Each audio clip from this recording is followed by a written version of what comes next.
प्यार थोड़ा थोड़ा रे।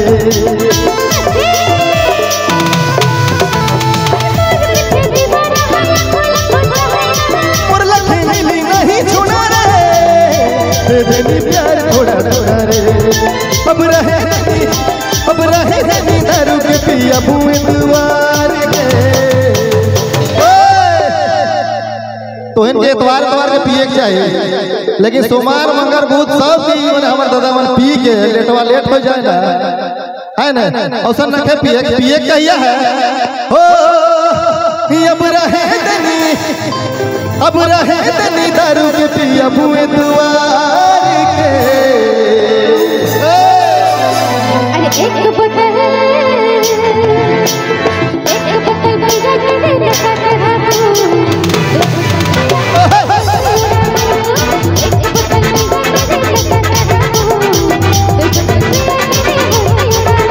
हर पिया दिल धरी धरी महुआ कर सके नशा चढ़ल के।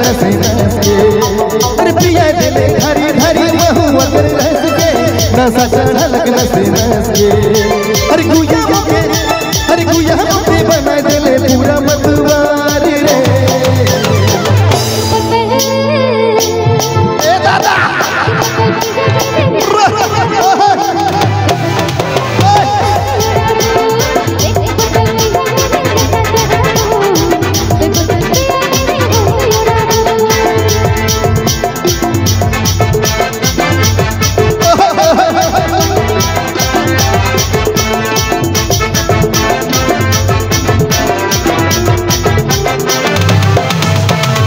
क्या बात है, बहुत अच्छा डांस आपने मुझे बताया चाहिए कि झारखंड